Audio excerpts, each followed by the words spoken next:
यथार्थ मोक्ष।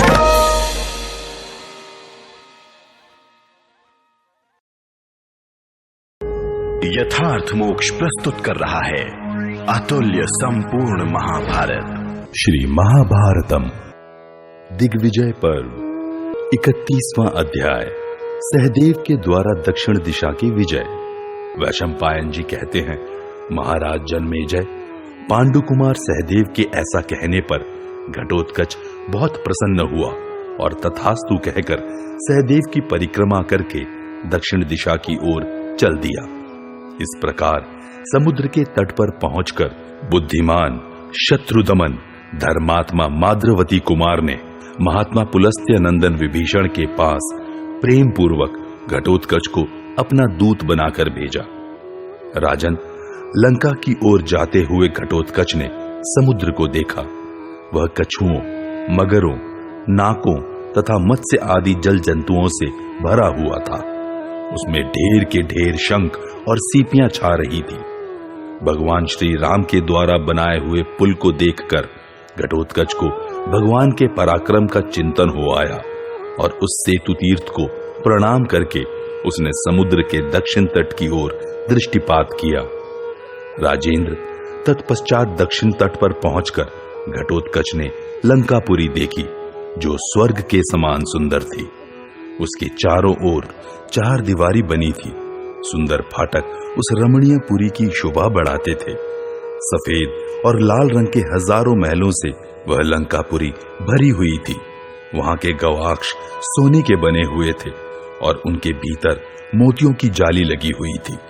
कितने ही गवाक्ष सोने, चांदी तथा हाथी दांत की जालियों से सुशोभित थे।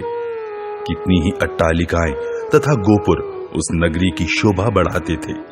स्थान स्थान पर सोने के फाटक लगे हुए थे। वहां दिव्य दुंदुभियों की गंभीर ध्वनि गूंजती रहती थी। बहुत से उद्यान और वन उस नगरी की श्रीवृद्धि करते थे। उसमें चारों ओर फूलों की सुगंध छा रही थी। वहां की लंबी चौड़ी सड़कें बहुत सुंदर थी। भांति भांति के रत्नों से भरी पूरी लंका इंद्र की अमरावती पुरी को भी लज्जित कर रही थी। घटोत्कच ने राक्षसों से सेवित उस लंकापुरी में प्रवेश किया और देखा, झुंड के झुंड राक्षस त्रिशूल और भाले लिए विचर रहे हैं। वे सभी युद्ध में कुशल हैं और नाना प्रकार के वेश धारण करते हैं। घटोत्कच ने वहां की नारियों को भी देखा। वे सब की सब बड़ी सुंदर थी। उनके अंगों में दिव्य वस्त्र, दिव्य आभूषण तथा दिव्य हार शोभा दे रहे थे। उनके नेत्रों के किनारे मदिरा के नशे से कुछ लाल हो रहे थे। उनके नितंब और उरोज उभरे हुए तथा मांसल थे। भीमसेन पुत्र घटोत्कच को वहां आया देख लंका निवासी राक्षसों को बड़ा हर्ष और विस्मय हुआ। इधर घटोत्कच इंद्र भवन के समान मनोहर राजमहल के द्वार पर जा पहुंचा और द्वारपाल से इस प्रकार बोला। घटोत्कच ने कहा, कुरुकुल में एक श्रेष्ठ राजा हो गए हैं। वे महाबली नरेश पांडु के नाम से विख्यात थे। उनके सबसे छोटे पुत्र का नाम सहदेव है। वे अपने बड़े भाई युधिष्ठिर का राजसूय यज्ञ संपन्न करने के लिए कटिबद्ध है। धर्मराज युधिष्ठिर के सहायक भगवान श्री कृष्ण है। सहदेव ने कुरुराज युधिष्ठिर के लिए कर लेने के निमित्त मुझे दूत बनाकर भेजा है। मैं पुलस्त्य नंदन महाराज विभीषण से मिलना चाहता हूं। तुम शीघ्र जाकर उन्हें मेरे आगमन की सूचना दो। वैशंपायन जी कहते हैं, जन्मेजय, घटोत्कच का यह वचन सुनकर वह द्वारपाल बहुत अच्छा कहकर सूचना देने के लिए राजभवन के भीतर गया। वहां उसने हाथ जोड़कर दूत की कही हुई सारी बातें कह सुनाई। द्वारपाल की बात सुनकर धर्मात्मा राक्षस राज विभीषण ने उससे कहा, दूत को मेरे समीप ले आओ। राजेंद्र, धर्मज्ञ महात्मा विभीषण की ऐसी आज्ञा होने पर द्वारपाल बड़ी उतावली के साथ बाहर निकला और घटोत्कच से बोला, दूत आओ, महाराज से मिलने के लिए राजभवन में शीघ्र प्रवेश करो। द्वारपाल का कथन सुनकर घटोत्कच ने राजभवन में प्रवेश किया। तदनंतर उसमें प्रवेश करके उसने राक्षस राज विभीषण का महल देखा, जो अपनी उज्जवल आभा से कैलाश के समान जान पड़ता था। उसका फाटक तपाकर शुद्ध किए हुए सोने से तैयार किया था। चार दीवारी से घिरा हुआ वह राजमंदिर अनेक गोपुरों से सुशोभित हो रहा था। उसमें बहुत सी अट्टालिकाएं तथा महल बने हुए थे।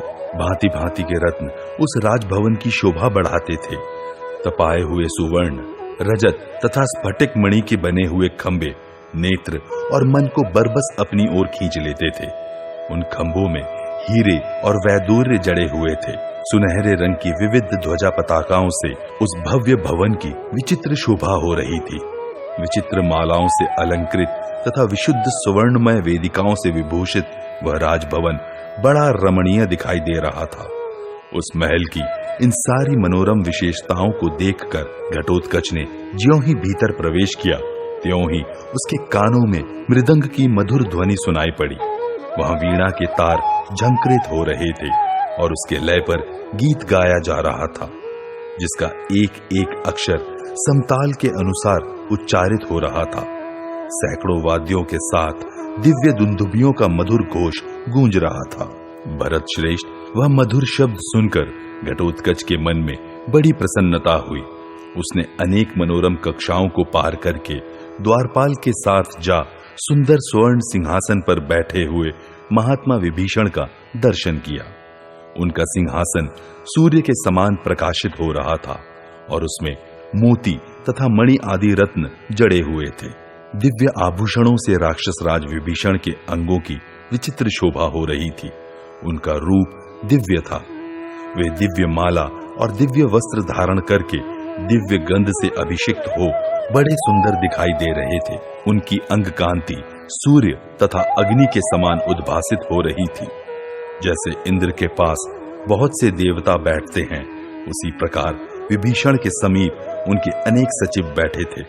बहुत से दिव्य सुंदर महारथी यक्ष अपनी स्त्रियों के साथ मंगल युक्त वाणी द्वारा विभीषण का विधि पूर्वक पूजन कर रहे थे। दो सुंदर नारियां सुवर्णमय दंड से विभूषित बहुमूल्य चंवर तथा व्यजन लेकर उनके मस्तक पर डुला रही थी।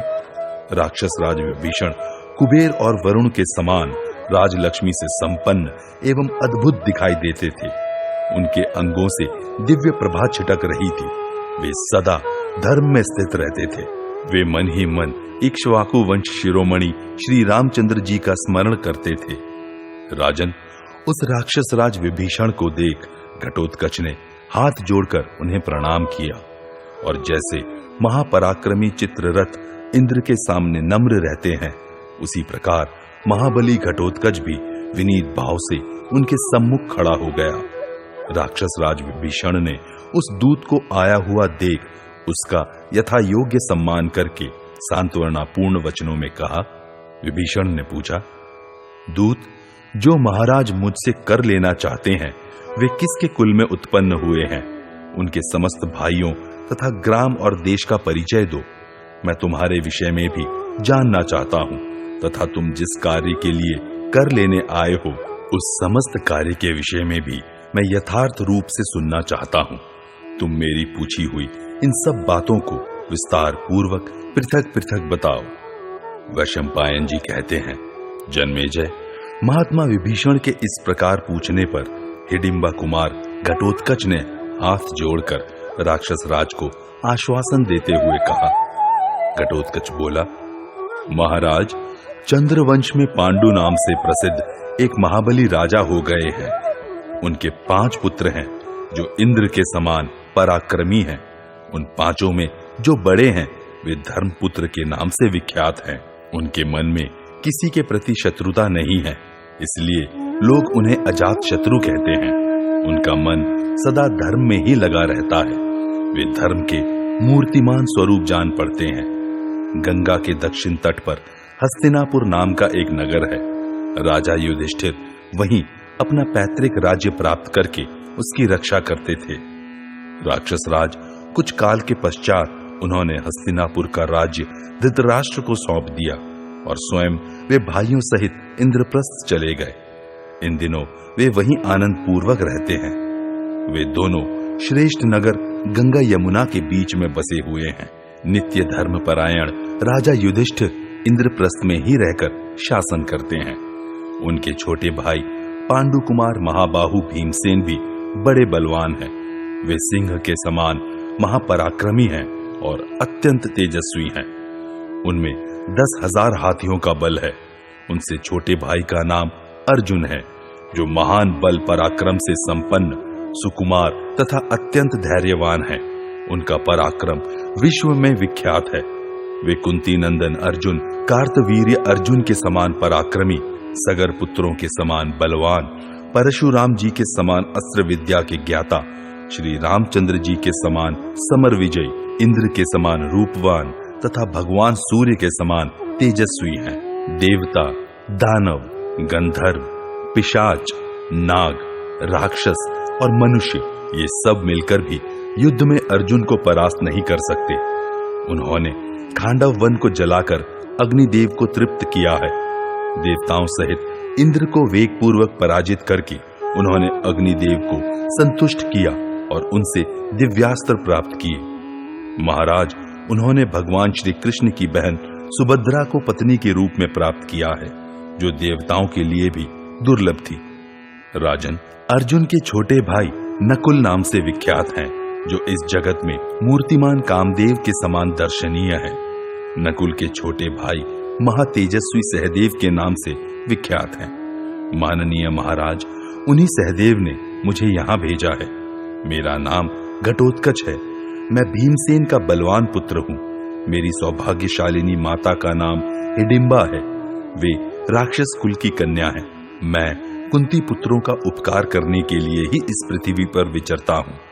महाराज, युधिष्ठिर संपूर्ण भूमंडल के शासक हो गए हैं। उन्होंने क्रतुश्रेष्ठ राजसूय का अनुष्ठान करने की तैयारी की है।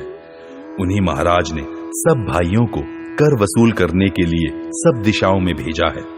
कृष्णी वीर भगवान श्री कृष्ण के साथ धर्मराज ने जब अपने भाइयों को दिग्विजय के लिए आदेश दिया, तब महाबली अर्जुन कर वसूल करने के लिए तुरंत उत्तर दिशा की ओर चल दिए। उन्होंने लाख योजन की यात्रा करके संपूर्ण राजाओं को युद्ध में हराया है और सामना करने के लिए आए हुए विपक्षियों को वेगपूर्वक मारा है। जितेंद्रिय अर्जुन ने स्वर्ग के द्वार तक जाकर प्रचुर रत्न राशि प्राप्त की है। नाना प्रकार के दिव्य अश्व उन्हें भेंट में मिले हैं। इस प्रकार भांति भांति के धन लाकर उन्होंने धर्मपुत्र युधिष्ठिर की सेवा में समर्पित किए हैं। राजेंद्र, युधिष्ठिर के दूसरे भाई भीमसेन ने पूर्व दिशा में जाकर उसे बलपूर्वक जीता है और वहां के राजाओं को अपने वश में करके पांडुपुत्र युधिष्ठिर को बहुत धन अर्पित किया है। नकुल कर लेने के लिए पश्चिम दिशा की ओर गए हैं और सहदेव संपूर्ण राजाओं को जीतते हुए दक्षिण दिशा में बढ़ते चले आए हैं। राजेंद्र, उन्होंने बड़े सत्कार पूर्वक मुझे आपके यहाँ राजकीय कर देने के लिए संदेश भेजा है। महाराज, पांडवों का यह चरित्र मैंने अत्यंत संक्षेप में आपके समक्ष रखा है। आप धर्मराज युधिष्ठिर की ओर देखिए। पवित्र करने वाले राजसूय यज्ञ तथा जगदीश्वर भगवान श्री हरि की ओर भी ध्यान दीजिए। धर्मज्ञ नरेश, इन सब की ओर दृष्टि रखते हुए आपको मुझे कर देना चाहिए। वैशंपायन जी कहते हैं, जन्मेजय, घटोत्कच की यह बात सुनकर धर्मात्मा राक्षस राज विभीषण अपने मंत्रियों के साथ बड़े प्रसन्न हुए। विभीषण ने प्रेम पूर्वक ही उनका शासन स्वीकार कर लिया। शक्तिशाली एवं बुद्धिमान विभीषण ने उसे काल का ही विधान समझा। उन्होंने सहदेव के लिए हाथी की पीठ पर बिछाने योग्य विचित्र कंबल तथा हाथी दांत और सुवर्ण के बने हुए पलंग दिए, जिनमें सोने तथा रत्न जड़े हुए थे। इसके सिवा बहुत से विचित्र और बहुमूल्य आभूषण भी भेंट किए। सुंदर मूंगे, भांति भांति के मणिरत्न, सोने के बर्तन, कलश, घड़े, विचित्र कड़ाहे और हजारों जलपात्र समर्पित किए। इनके सिवा चांदी के भी बहुत से ऐसे बर्तन दिए जिनमें चित्रकारी की गई थी। कुछ ऐसे शस्त्र भेंट किए जिनमें सुवर्ण, मणि और मोती जड़े हुए थे। यज्ञ के फाटक पर लगाने योग्य 14 ताड़ प्रदान किए। सुवर्णमय कमल पुष्प और मणिजटित शिबिकाएं भी दी। बहुमूल्य मुकुट, सुनहले कुंडल, सोने के बने हुए अनेकानेक पुष्प, सोने के ही हार तथा चंद्रमा के समान उज्जवल एवं विचित्र शाताव्रत शंख भेंट किए। श्रेष्ठ चंदन, अनेक प्रकार के सुवर्ण तथा रत्न, महंगे वस्त्र, बहुत से कंबल, अनेक जाति के रत्न तथा और भी भांति भांति के बहुमूल्य पदार्थ राजा विभीषण ने सहदेव को भेंट किए तथा उन्होंने नाना प्रकार के रत्न, चंदन, अगुरु के काष्ठ, दिव्य आभूषण, बहुमूल्य वस्त्र और विशेष मूल्यवान मणिरत्न भी उसके साथ भिजवाए। तदनंतर घटोत्कच ने हाथ जोड़कर राजा विभीषण को प्रणाम किया और उनकी परिक्रमा करके वहां से प्रस्थान किया। राजन, घटोत्कच के साथ 88 निशाचर उन सब रत्नों को पहुंचाने के लिए प्रसन्नता पूर्वक आए। इस प्रकार उन सब रत्नों को साथ ले घटोत्कच ने राक्षसों के साथ लंका से सहदेव के पड़ाव की ओर प्रस्थान किया और समुद्र लांघकर वे सब के सब पांडुनंदन सहदेव के निकट आ पहुंचे। राजन, सहदेव ने रत्न लेकर आए हुए भयंकर निशाचरों तथा घटोत्कच को भी देखा। उस समय उन राक्षसों को देखकर द्राविड़ सैनिक भयभीत हो सब ओर भागने लगे। इतने में ही भीमसेन कुमार घटोत्कच माद्री नंदन सहदेव के पास आकर हाथ जोड़कर खड़े हो गए। पांडु कुमार सहदेव वह रत्न राशि देखकर बड़े प्रसन्न हुए। उन्होंने घटोत्कच को दोनों हाथों से पकड़कर गले लगाया और दूसरे राक्षसों की ओर देखकर भी बड़ी प्रसन्नता प्रकट की। इसके बाद समस्त द्राविड़ सैनिकों को विदा करके सहदेव वहां से लौटने की तैयारी करने लगे। तैयारी पूरी हो जाने पर प्रतापी और बुद्धिमान सहदेव इंद्रप्रस्थ की ओर चल दिए। इस प्रकार बलपूर्वक जीतकर तथा साम नीति से समझा बुझाकर सब राजाओं को अपने अधीन करके उन्हें करद बनाकर शत्रुदमन माद्री नंदन इंद्रप्रस्थ में वापस आ गए। रत्नों का वह भारी भार साथ लिए निशाचरों के साथ सहदेव ने इंद्रप्रस्थ नगर में प्रवेश किया। उस समय वे पैरों की धमक से सारी पृथ्वी को कंपित करते हुए से चल रहे थे। राजन, युधिष्ठिर को देखते ही सहदेव हाथ जोड़े नम्रता पूर्वक उनके चरणों में पड़ गए, फिर विनीत भाव से उनके समीप खड़े हो गए। उस समय युधिष्ठिर ने भी उनका बहुत सम्मान किया। लंका से प्राप्त हुई अत्यंत दुर्लभ एवं प्रचुर धनराशियों को देखकर राजा युधिष्ठिर बड़े प्रसन्न और विस्मित हुए। भरत श्रेष्ठ जन्मेजय, उस धनराशि में सहस्त्र कोटि से भी अधिक सुवर्ण था। विचित्र मणि एवं रत्न थे। गाय, भैंस, भेड़ और बकरियों की संख्या भी अधिक थी। राजन, इन सबको महात्मा धर्मराज की सेवा में समर्पित करके कृतकृत्य हो सहदेव सुखपूर्वक राजधानी में रहने लगे। इस प्रकार श्री महाभारत सभा पर्व के अंतर्गत दिग्विजय पर्व में सहदेव के द्वारा दक्षिण दिशा की विजय से संबंध रखने वाला 31वां अध्याय पूरा हुआ। 32वां अध्याय, नकुल के द्वारा पश्चिम दिशा की विजय। वैशंपायन जी कहते हैं, जन्मेजय, अब मैं नकुल के पराक्रम और विजय का वर्णन करूंगा। शक्तिशाली नकुल ने जिस प्रकार भगवान वासुदेव द्वारा अधिकृत पश्चिम दिशा पर विजय पाई थी वह सुनो। बुद्धिमान माद्री कुमार ने विशाल सेना के साथ खांडव प्रस्थ से निकलकर पश्चिम दिशा में जाने के लिए प्रस्थान किया। वे अपने सैनिकों के महान सिंहनाद, गर्जना तथा रथ के पहियों की घरघराहट की तुमुल ध्वनि से इस पृथ्वी को कंपित करते हुए जा रहे थे। जाते जाते वे बहुत धन धान्य से संपन्न, गौओं की बहुलता से युक्त तथा स्वामी कार्तिकेय के अत्यंत प्रिय रमणीय रोहितक पर्वत एवं उसके समीपवर्ती देश में जा पहुंचे। वहां उनका मत्त मयूर नाम वाले शूरवीर क्षत्रियों के साथ घोर संग्राम हुआ। उस पर अधिकार करने के पश्चात महान तेजस्वी नकुल ने समूची मरुभूमि, प्रचुर धन धान्य पूर्ण शैरिशक और महुत्थ नामक देशों पर अधिकार प्राप्त कर लिया। महुत्थ देश के अधिपति राजऋषि आक्रोश को भी जीत लिया। आक्रोश के साथ उनका बड़ा भारी युद्ध हुआ था। तत्पश्चात दशार्ण देश पर विजय प्राप्त करके पांडुनंदन नकुल ने शिबी, त्रिगर्त, अंबष्ट, मालव, पंचकरपट एवं माध्यमिक देशों को प्रस्थान किया और उन सब को जीतकर वाटधान देशीय क्षत्रियों को भी हराया। पुनः उधर से लौटकर नरश्रेष्ठ नकुल ने पुष्करारण्य निवासी उत्सव संकेत नामक गणों को परास्त किया। समुद्र के तट पर रहने वाले जो महाबली ग्रामीण क्षत्रिय थे, सरस्वती नदी के किनारे निवास करने वाले जो शूद्र आभीरगण थे, मछलियों से जीविका चलाने वाले जो धीवर जाति के लोग थे, तथा जो पर्वतों पर वास करने वाले दूसरे दूसरे मनुष्य थे, उन सबको नकुल ने जीतकर अपने वश में कर लिया। फिर संपूर्ण पंचनद देश, अमर पर्वत, उत्तर ज्योतिष, दिव्यकट नगर और द्वारपालपुर को अत्यंत कांतिमान नकुल ने शीघ्र ही अपने अधिकार में कर लिया। रामठ, हार, हूण तथा अन्य जो पश्चिमी नरेश थे, उन सबको पांडु कुमार नकुल ने आज्ञा मात्र से ही अपने अधीन कर लिया। भारत वहीं रहकर उन्होंने वसुदेव नंदन भगवान श्री कृष्ण के पास दूत भेजा। राजन, उन्होंने केवल प्रेम के कारण नकुल का शासन स्वीकार कर लिया। इसके बाद शाकल देश को जीतकर बलवान नकुल ने मद्र देश की राजधानी में प्रवेश किया और वहां के शासक अपने मामा शल्य को प्रेम से ही वश में कर लिया। राजन, राजा शल्य ने सत्कार के योग्य नकुल का यथावत सत्कार किया। शल्य से भेंट में बहुत से रत्न लेकर योद्धाओं के अधिपति माद्री कुमार आगे बढ़ गए।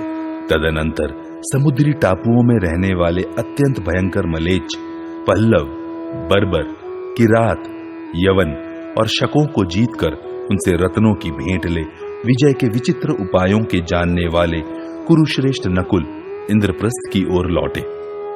महाराज, उन महामना नकुल के बहुमूल्य खजाने का बोझ 10,000 हाथी बड़ी कठिनाई से ढो रहे थे। तदनंतर श्रीमान माद्री कुमार ने इंद्रप्रस्थ में विराजमान वीरवर राजा युधिष्ठिर से मिलकर वह सारा धन उन्हें समर्पित कर दिया। भरत श्रेष्ठ इस प्रकार भगवान वासुदेव के द्वारा अपने अधिकार में की हुई वरुण पालित पश्चिम दिशा पर विजय पाकर नकुल इंद्रप्रस्थ लौट आए। इस प्रकार श्री महाभारत सभा पर्व के अंतर्गत दिग्विजय पर्व में नकुल के द्वारा पश्चिम दिशा की विजय से संबंध रखने वाला 32वां अध्याय पूरा हुआ।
यथार्थ मोक्ष।